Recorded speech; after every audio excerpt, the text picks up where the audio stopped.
KTV ವೀಕ್ಷಕರಿಗೆ ನಮಸ್ಕಾರಗಳು. ದಿಟ್ಟ ಕನ್ನಡಿಗ ರಕ್ಷಣಾ ವೇದಿಕೆಯಿಂದ ಸರ್ಕಾರಿ ಶಾಲಾ ವಿದ್ಯಾರ್ಥಿಗಳಿಗೆ ಉಚಿತ ಗುರುತಿನ ಚೀಟಿ ಹಾಗೂ ಶೈಕ್ಷಣಿಕ ಪರಿಕರಗಳ ವಿತರಣೆ. ಸುದ್ದಿಯ ವಿವರ. ಕೋಲಾರ ಜಿಲ್ಲೆ ಸರ್ಕಾರಿ ಶಾಲೆಗಳು ಉಳಿಸುವ ಕಾಯಕದಲ್ಲಿ ಪ್ರತಿಯೊಬ್ಬ ಕನ್ನಡಿಗರು ತೊಡಗಿಸಿಕೊಳ್ಳಬೇಕು ಎಂದು ದಿಟ್ಟ ಕನ್ನಡಿಗ ರಕ್ಷಣಾ ವೇದಿಕೆ ರಾಜ್ಯಾಧ್ಯಕ್ಷ ಎನ್ ಚೆಂಗಲರಾಯ ಶೆಟ್ಟಿ ತಿಳಿಸಿದರು. ತಾಲೂಕಿನ ನಾಯಕರಹಳ್ಳಿ ಗ್ರಾಮದಲ್ಲಿ ದಿಟ್ಟ ಕನ್ನಡಿಗ ರಕ್ಷಣಾ ವೇದಿಕೆ ವತಿಯಿಂದ ನಡೆದ ಸರ್ಕಾರಿ ಶಾಲಾ ವಿದ್ಯಾರ್ಥಿಗಳಿಗೆ ಉಚಿತ ಗುರುತಿನ ಚೀಟಿ ಹಾಗೂ ಶೈಕ್ಷಣಿಕ ಪರಿಕರಗಳನ್ನು ವಿತರಿಸಿ ಮಾತನಾಡಿದ ಅವರು, ಸರ್ಕಾರಿ ಶಾಲೆಗಳು ಮುಚ್ಚುವ ಹಂತಕ್ಕೆ ತಲುಪುತ್ತಿದ್ದು, ಪೋಷಕರು ತಮ್ಮ ಮಕ್ಕಳನ್ನು ಸರ್ಕಾರಿ ಶಾಲೆಗೆ ಕಳಿಸುವ ಮೂಲಕ ಶಾಲೆಗಳನ್ನು ಮುಚ್ಚದಂತೆ ಕಾಪಾಡಿಕೊಳ್ಳಬೇಕು ಎಂದು ಹೇಳಿದರು. ಪೋಷಕರು ತಮ್ಮ ಘನತೆ ಕಡಿಮೆ ಆಗುತ್ತದೆ ಎಂದು ಖಾಸಗಿ ಶಾಲೆಗಳಿಗೆ ಮಕ್ಕಳನ್ನು ಕಳುಹಿಸುತ್ತಿದ್ದು, ಸರ್ಕಾರಿ ಶಾಲೆಗಳಿಗೆ ಹೊಡೆತ ಬಿದ್ದಿದೆ. ಇಲ್ಲಿ ಓದಿದ ಎಷ್ಟೋ ಮಕ್ಕಳು ಇಡೀ ವಿಶ್ವದಲ್ಲೇ ಉತ್ತಮ ಹೆಸರನ್ನು ಮಾಡಿರುವ ನಿದರ್ಶನಗಳು ಕಣ್ಣ ಮುಂದೆ ಇದೆ. ಇದನ್ನು ಅರಿತು ಪ್ರತಿಯೊಬ್ಬರೂ ಸರ್ಕಾರಿ ಶಾಲೆ ಉಳಿಸುವ ಕೆಲಸವನ್ನು ಮಾಡಬೇಕು. ನಮ್ಮ ವೇದಿಕೆಯಿಂದಲೂ ಪ್ರಯತ್ನಗಳನ್ನು ಮಾಡುತ್ತಿದ್ದೇವೆ ಎಂದು ತಿಳಿಸಿದರು. ಇದೇ ಸಂದರ್ಭದಲ್ಲಿ ದಿಟ್ಟ ಕರ್ನಾಟಕ ರಕ್ಷಣಾ ವೇದಿಕೆಯ ಉಪಾಧ್ಯಕ್ಷೆಯರಾದ ಆರ್ ಶಶಿಕಲಾ, ಪ್ರಧಾನ ಕಾರ್ಯದರ್ಶಿ ಲಕ್ಷ್ಮೀದೇವಿ, ಮಹಿಳಾ ಜಿಲ್ಲಾಧ್ಯಕ್ಷೆಯಾದ ನಾಗವೇಣಿ, ಅಧ್ಯಕ್ಷರಾದ ಸಾಕ್ಷರತಾ ಎಂ ವೆಂಕಟೇಶ್, ಗೌರವಾಧ್ಯಕ್ಷೆ ಆರ್ ಪದ್ಮಾವತಿ, ಕಾರ್ಯದರ್ಶಿ ತಿಮ್ರಾಯಪ್ಪ, ಮಹಿಳಾ ಉಪಾಧ್ಯಕ್ಷೆ ಭಾಗ್ಯಮ್ಮ, ಕುಮಾರಮ್ಮ, ತಾಲೂಕು ಅಧ್ಯಕ್ಷೆ ಅಣ್ಣಹಳ್ಳಿ ಸೋಮಶೇಖರ್, ಉಪಾಧ್ಯಕ್ಷೆ ವಾಣಿಶ್ರೀ, ಕಾರ್ಯದರ್ಶಿ ಅಂಜಲಿ, ಶ್ರೀನಿವಾಸಪುರ ತಾಲೂಕು ಅಧ್ಯಕ್ಷ ಜಯಮ್ಮ, ಮಾಲೂರು ತಾಲೂಕು ಅಧ್ಯಕ್ಷೆ ಮೂರ್ತಿ ವೆಂಕಟೇಶ್, ಜಿಲ್ಲೆಯ ಎಲ್ಲ ಕಾರ್ಯಕರ್ತರು, ಶಾಲಾ ಶಿಕ್ಷಕರು, ಸಿಬ್ಬಂದಿ ವರ್ಗ, ಉರ್ದು ಶಾಲೆಯ ಶಿಕ್ಷಕರು, ವಿದ್ಯಾರ್ಥಿಗಳು ಉಪಸ್ಥಿತರಿದ್ದರು. ವರದಿ ಪರ್ವೀಜ್ ಅಹಮದ್. ಕೋಲಾರ ಜಿಲ್ಲೆಯ ಜಿಲ್ಲಾಧ್ಯಕ್ಷರಾದಂತಹ ಸಾಕ್ಷರತಾ ವೆಂಕಟೇಶ್ ಅವರಿಗೆ ನನ್ನ ಹೃತ್ಪೂರ್ವಕ ವಂದನೆಗಳನ್ನು ಅರ್ಪಿಸ್ತೀನಿ. ಅವರ ಒಂದು ಸರ್ಕಾರ ಬೆಂಬಲ ಇಲ್ಲ. ನಮಸ್ತೆ. ಏನು ನಮ್ಮ ದಿಟ್ಟ ಕನ್ನಡಿಗರ ರಕ್ಷಣಾ ವೇದಿಕೆ ಕಡೆಯಿಂದ ಏನು ಒಂದು ಕಾರ್ಯಕ್ರಮವನ್ನು ಹಮ್ಮಿಕೊಂಡಿದ್ದೀವಿ.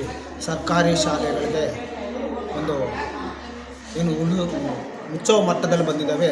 ಈ ಸರ್ಕಾರ ಕೂಡ ಸರ್ಕಾರಿ ಶಾಲೆಗಳ ಒಂದು ಗಮನ ಕೊಡ್ತಾ ಇಲ್ಲ. ಅವ್ರಿಗೆ ಬೇಕಾಗಿರೋ ಅನುಕೂಲ ಮಾಡಿಕೊಡ್ತಾ ಇದ್ದಾರೆ. ಅದು ಸಮರ್ಪಕವಾದ ರೀತಿಯಲ್ಲಿ ಶಾಲೆಗಳಿಗೆ ತಲುಪ್ತಾ ಇಲ್ಲ ಅಂತಲೂ ಹೇಳ್ಬೋದು. ಅದನ್ನು ಸಮರ್ಪಕವಾಗಿ ಬಳಕೆ ಮಾಡ್ಕೊತಾನೂ ಅಂತ ಹೇಳ್ಬೋದು. ಆ ನಿಟ್ಟಿನಲ್ಲಿ ನಾವು ಸರ್ಕಾರಿ ಶಾಲೆಗಳಿಗೆ ನಮ್ಮ ಸಂಘಟನೆ ಕಡೆಯಿಂದ ಪ್ರತಿ ಶಾಲೆಗಳಿಗೂ ಭೇಟಿ ಕೊಟ್ಟು ಅಲ್ಲಿನ ಒಂದು ಕುಂದುಕೊರತೆಗಳ ಬಗ್ಗೆ ವಿಚಾರಣೆ ಮಾಡೋದ್ರ ಬಗ್ಗೆ, ಮತ್ತು ಅಲ್ಲಿನ ಶಾಲಾ ಮಕ್ಕಳಿಗೆ ಗುರುತಿನ ಚೀಟಿ ಮತ್ತು ಪೆನ್ನು ಪುಸ್ತಕಗಳು ವಿತರಣೆ ಮಾಡೋದ್ರ ಮುಖಾಂತರ ಅಲ್ಲಿನ ಸಮಸ್ಯೆಗಳು ತಿಳ್ಕೊಳ್ಳೋಕ್ಕೆ ನಾವು ಪ್ರಯತ್ನ ಮಾಡ್ತಾಯಿದ್ದೀವಿ. ಈ ಒಂದು ಪ್ರಯತ್ನದಲ್ಲಿ ನಮ್ಗೆ ಅನಿಸಿದ್ದು ಏನಂತಂದರೆ, ಈ ಖಾಸಗಿ ಶಾಲೆಗಳ ಹಾವಳಿ ಹೆಚ್ಚಾಗಿದೆ ನಮ್ಮ ಕರ್ನಾಟಕದಲ್ಲಿ. ಎಲ್ಲಿ ನೋಡಿದ್ರೂ ಇವಾಗ ಖಾಸಗಿ ಶಾಲೆಗಳ ಹಾವಳಿ ಜಾಸ್ತಿ ಆಗಿರೋದ್ರಿಂದ ಈ ಒಂದು ಸರ್ಕಾರಿ ಶಾಲೆಗಳು ಎಲ್ಲ ಮುಚ್ಚುವಂಥ ಪರಿಸ್ಥಿತಿ ಬಂದಿದೆ. ಇವಾಗ ಸರ್ಕಾರ ಕೂಡ ಸುಮಾರು ಕಡೆ ಶಾಲೆಗಳನ್ನ ಒಟ್ಟಿಗೆ ಮಾಡೋಕ್ಕೆ ಒಂದು ಪ್ರಯತ್ನ ಮಾಡ್ತಾಯಿದ್ದಾರೆ. ಈ ಒಂದು ನಿಟ್ಟಿನಲ್ಲಿ ಸರ್ಕಾರಿ ಶಾಲೆಗಳು ಮಾತ್ರ ಮುಚ್ಚೋಕ್ಕಂತೂ ನಮ್ಮ ದಿಟ್ಟ ಕನ್ನಡಿಗ ರಕ್ಷಣಾ ವೇದಿಕೆ ಎಂದಿಗೂ ಬಿಡೋದಿಲ್ಲ.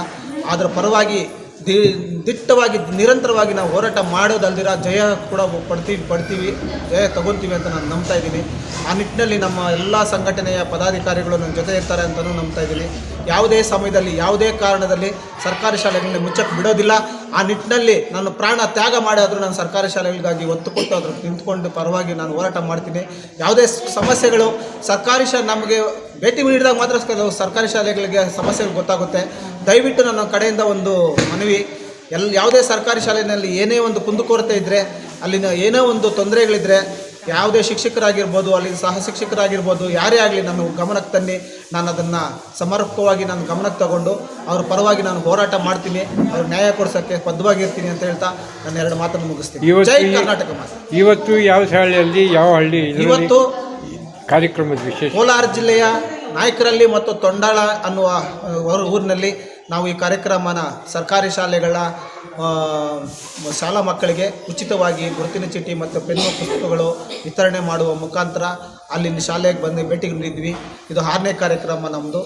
ಈ 6ನೇ ಕಾರ್ಯಕ್ರಮ ಅನ್ನೋದಕ್ಕಿಂತ ಇದು ಸಾವಿರಾರು ಕಾರ್ಯಕ್ರಮಗಳು ಮಾಡಬೇಕು ಅನ್ನೋದು ನನ್ನ ಒಂದು ಮನಸ್ಸಲ್ಲಿರುವಂಥ ಉದ್ದೇಶ. ಅದಕ್ಕೆ ನಮ್ಮ ಕೋಲಾರ ಜಿಲ್ಲೆಯ ಜಿಲ್ಲಾಧ್ಯಕ್ಷರಾದಂಥ ಸಾಕ್ಷರತಾ ವೆಂಕಟೇಶ್ ಸರ್ ಅವರ ಒಂದು ಬಲವಾದ ಒಂದು ಧೈರ್ಯ ಮತ್ತು ನಮ್ಮ ಎಲ್ಲ ಪದಾಧಿಕಾರಿಗಳ ಒಂದು ಹುಮ್ಮಸ್ಸಿನಿಂದ ನಾನು ಈ ಕಾರ್ಯಕ್ರಮಕ್ಕೆ ಹೆಜ್ಜೆ ಇಟ್ಟಿದ್ದೀನಿ. ಇದು ಸಾವಿರಾರು ಕಾರ್ಯಕ್ರಮಗಳನ್ನಾಗಿ ಮಾಡಬೇಕು ಅನ್ನೋದೇ ನನ್ನ ಉದ್ದೇಶ. ಕನ್ನಡ ರಕ್ಷಣಾ ವೇದಿಕೆಯ ಜಿಲ್ಲಾ ಅಧ್ಯಕ್ಷರಾದ ಸಾಕ್ಷಾತ್ ವೆಂಕಟೇಶ್ ನಾನು ಒಂದು ಎರಡು ಮಾತುಗಳನ್ನು ಮಾತಾಡ್ತೀನಿ. ಏನು ಇವತ್ತು ಕೋಲಾರ ಜಿಲ್ಲೆಯ ಕೋಲಾರ ತಾಲೂಕಿನ ನಾಯಕನಹಳ್ಳಿ ಗ್ರಾಮದಲ್ಲಿ ಸರ್ಕಾರಿ ಶಾಲೆಗಳ ಭೇಟಿ ಮಾಡಿ ಸರ್ಕಾರಿ ಶಾಲೆಗಳಲ್ಲಿ ಇವತ್ತೇನು ಸರ್ಕಾರಿ ಶಾಲೆಗಳು ಉಳಿಯಬೇಕು, ಕನ್ನಡನ ಉಳಿಯಬೇಕು. ಸರ್ಕಾರಿ ಶಾಲೆಗಳಲ್ಲಿ ಬಹಳ ಗೊಂದಲ ಇದೆ. ಇವತ್ತೇನು ಸರ್ಕಾರಿ ಶಾಲೆಗಳು ಮುಚ್ಚುವಂಥ ಸಂದರ್ಭವಾಗಿದೆ. ಆ ಸರ್ಕಾರಿ ಶಾಲೆಗಳನ್ನು ನಾವು ಯಾವುದೇ ರೀತಿಯಾಗಲಿ ಸರ್ಕಾರಿ ಶಾಲೆ ಮುಚ್ಚೋಕ್ಕೆ ಅನುಮತಿ ಕೊಡೋದಿಲ್ಲ. ನಾವು ಹೋರಾಟಗಳ ಮುಖಾಂತರ ಪ್ರತಿಯೊಂದು ಶಾಲೆಗೆ ಪ್ರತಿಯೊಂದು ಗ್ರಾಮಕ್ಕೆ ಹೋಗಿ ಏನು ಅಲ್ಲಿ ಕುಂದುಕೊರತೆಗಳಿದೆ ಆ ಶಾಲೆಯಲ್ಲಿ ಅದರ ಬಗ್ಗೆ ಕೂಲಂಕುಷವಾಗಿ ನಮ್ಮ ಶಾಲಾ ಶಿಕ್ಷಕರು ಸಹ ಶಿಕ್ಷಕರ ಜೊತೆಯಲ್ಲಿ ಬೆರೆತು SDMC ಅವ್ರ ಜೊತೆಯಲ್ಲೂ ನಾವೆಲ್ಲ ಬೆರೆತು ಏನು ಪಂಚಾಯತಿಗೆ ಒಂದು ಶಾಲೆ ಮ್ಯಾಗ್ನೆಟ್ ಶಾಲೆಯನ್ನು ಕೊಡ್ತಿದ್ದಾರೆ, ಕನ್ನಡ ಶಾಲೆಯನ್ನು ಮುಚ್ಚುವಂಥ ಸಂದರ್ಭ ಆಗಿದೆ. ನಾವು ಬೀದಿಗಿಳಿದು ಹೋರಾಟ ಮಾಡಿ ರಾಜ್ಯ ಮಟ್ಟಕ್ಕೆ ನಾವು ಹೋರಾಟವನ್ನು ಮಾಡ್ತೀವಿ. ಏನು ಅಲ್ಲಿನ ಮಕ್ಕಳಿಗೆ ಇವತ್ತಿನ ಕಾರ್ಯಕ್ರಮದಲ್ಲಿ ಪುಸ್ತಕ, ಪೆನ್ನು ಮತ್ತು ID ಕಾರ್ಡ್ ವಿತರಣೆಯನ್ನು ಮಾಡಿದ್ದೀವಿ. ನಮ್ಮ ದಿಟ್ಟ ಕನ್ನಡ ರಕ್ಷಣಾ ವೇದಿಕೆ ಸಂಸ್ಥೆಯಿಂದ ನಾವೆಲ್ಲರೂ ನಮ್ಮ ಪದಾಧಿಕಾರಿಗಳಿಗೆ ಸಾಥ್ ಕೊಟ್ಟಿದ್ದಾರೆ. ಇನ್ನು ಮುಂದೆ ಸಹ ನಾವು ಏನು ಸರ್ಕಾರಿ ಶಾಲೆಗಳನ್ನು ಉಳಿಬೇಕು, ಕನ್ನಡವನ್ನು ಉಳಿಬೇಕು, ನಾವು ಬಲವಾದ ಹೋರಾಟಗಳನ್ನು ಮಾಡೋ ಫಸ್ಟು ಆದ್ಯತೆಯೇ ನಮ್ಮದು ಏನು ದಿಟ್ಟ ಕನ್ನಡ ರಕ್ಷಣಾ ವೇದಿಕೆಯ ಫಸ್ಟು ಆದ್ಯತೆಯನ್ನು ಕೊಟ್ಟಿರುವುದು ನಾವು ಸರ್ಕಾರಿ ಶಾಲೆಗಳನ್ನು ಉಳಿಸ್ಬೇಕು, ಬೆಳೆಸಬೇಕು, ಸರ್ಕಾರಿ ಶಾಲೆಗಳನ್ನು ನೆರವೇರಿ ಶಾಲೆಗಳನ್ನು ಮಾಡಬೇಕಂತ ಹೇಳ್ತಾ ಇಷ್ಟು ಮಾತುಗಳನ್ನು ತಮಗೆ ಅವಕಾಶ ಕೊಡುತ್ತಾ ಹೇಳ್ತಾ ನನ್ನ ಮಾತುಗಳನ್ನು ಮುಗಿಸ್ತೇನೆ. ಜೈ ಹಿಂದ್, ಜೈ ಕರ್ನಾಟಕ ಮಾತೆ. ಒಂದು ರಾಜ್ಯದ ಪ್ರಧಾನ ಕಾರ್ಯದರ್ಶಿಯಾಗಿ ದಿಟ್ಟ ಕನ್ನಡ ರಕ್ಷಣಾ ವೇದಿಕೆಯಲ್ಲಿ ಕೆಲಸ ಮಾಡ್ತಾ ಇದ್ದೀವಿ. ನಮಗೆ ಈ ಒಂದು ಸರ್ಕಾರಿ ಶಾಲೆಗಳ ಒಂದು ಕಾರ್ಯಕ್ರಮ ಹಮ್ಮಿಕೊಂಡ ಮೇಲೆ ನಮಗೆ ತಿಳಿದು ಬಂದಿದ್ದೇನೆಂದರೆ, ಎಲ್ಲ ಒಂದು ಖಾಸಗಿ ಶಾಲೆಗಳಲ್ಲಿ ಯಾಕೆ ಹೋಗ್ತಾ ಇದ್ದಾರೆ ಮಕ್ಕಳು ಅಂದರೆ ಅಲ್ಲಿ ಕನ್ನಡ ಹೆಚ್ಚಿನ ಒಂದು ಆದ್ಯತೆ ಕೊಟ್ಟು ಕಲಿಸ್ಕೊಡ್ತಾ ಇದ್ದಾರೆ ಅನ್ನೋ ಒಂದು ಉದ್ದೇಶದಿಂದ ಎಲ್ಲ ಮಕ್ಕಳು ಅಲ್ಲಿಗೆ ಜಾಯಿನ್ ಮಾಡಿಸ್ತಾ ಇದ್ದಾರೆ ಪೇರೆಂಟ್ಸು. ಆದರೆ ನಮ್ಮ ಕನ್ನಡ ಶಾಲೆಗೆ ಒಂದು ಇಂಗ್ಲೀಷ್ ಒಂದು ಟೀಚರ್ ಬೇಕು ಅಂತಲೂ ಸುಮಾರು ಒಂದು ಶಾಲೆಗಳಲ್ಲಿ ನಮಗೆ ಆ ಒಂದು ಇದು ಬಂದಿದೆ. ಅದರಿಂದ ದಯವಿಟ್ಟು ನಮ್ಮ ಒಂದು ಶಿಕ್ಷಣ ಸಚಿವರಾಗಿ ಇವ್ರಿಗೆ ಈ ಮನವಿಯನ್ನು ನಾವು ತಲುಪಿಸ್ತೀವಿ. ಏನಂತ ನಮ್ಮ ಒಂದು ಕನ್ನಡ ಶಾಲೆಗಳಿಗೂ ಸಹ ಒಂದು ಒಳ್ಳೆ ಕಲಿಸ್ಕೊಡುವಂಥ ಒಂದು ಟೀಚರ್ ಬೇಕು ಅಂತ ನಾವು ಈ ಒಂದು ನಮ್ಮ ಸಂಘಟನೆಯ ಮೂಲಕ ತಿಳಿಸ್ಕೊಡ್ತಾ ಇದ್ದೀವಿ.